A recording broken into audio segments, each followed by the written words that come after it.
ایک وقت تھا جب ہماری سب سے بڑی پریشانی یہ ہوتی تھی کہ اگر پانی پینے کے بہانے گھر چلے گئے تو امی دوبارہ باہر کھیلنے نہیں جانے دیں گی۔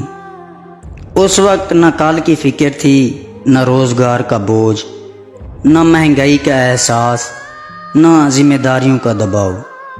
جیب خالی ہوتی تھی مگر دل خوشیوں سے بھرا ہوتا تھا۔ ایک گیند، چند دوست، گلی کا میدان اور شام ڈھلنے تک کھیلنا ہی پوری دنیا لگتی تھی۔ پھر وقت نے آہستہ آہستہ بچپن ہم سے لے لیا۔ کھیل کی جگہ کمائی نے لے لی، معصوم شرارتوں کی جگہ ذمہ داریوں نے، اور بے فکری کی جگہ فکر مستقبل نے۔ اب آنکھ کھلتے ہی ذہن میں خواب نہیں، حساب کتاب چلنے لگتا ہے۔ کبھی گھر کے خرچے، کبھی والدین کی فکر، کبھی بہن بھائیوں کی ذمہ داریاں، کبھی اپنی تعلیم، کبھی نوکری، اور کبھی اس خوف کے ساتھ دن گزرتا ہے کہ نہ جانے آنے والا کل کیسا ہوگا۔ زندگی کی سب سے بڑی سچائی شاید یہی ہے کہ انسان بڑا تو ہو جاتا ہے مگر اس کے اندر کا بچہ کبھی بڑا نہیں ہوتا۔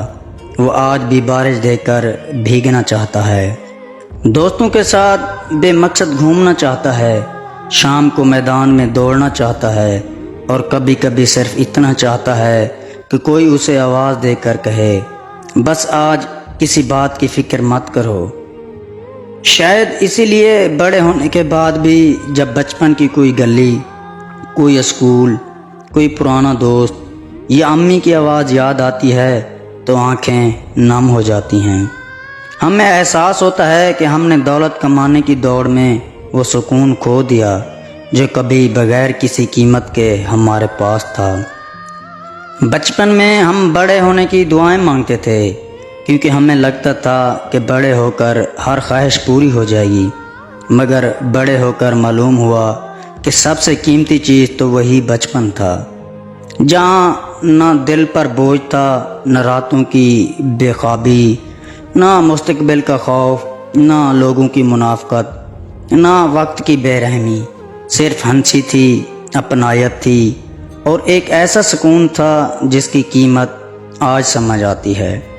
کاش زندگی چند لمحوں کے لیے ہمیں پھر اسی زمانے میں واپس لے جائے جہاں شام ڈھلنے پر امی کی آواز ہی سب سے بڑی فکر ہوتی تھی، اور رات کو سوتے وقت دل پر کسی ادھورے خواب، کسی نامکمل ذمہ داری یا کسی آنے والے کل کا بوجھ نہیں ہوتا تھا۔ شاید انسان کی سب سے خوبصورت یادیں وہی ہوتی ہیں جنہیں وہ کبھی دوبارہ جینے کی طاقت نہیں رکھتا، بس صرف یاد کر کے مسکرا سکتا ہے۔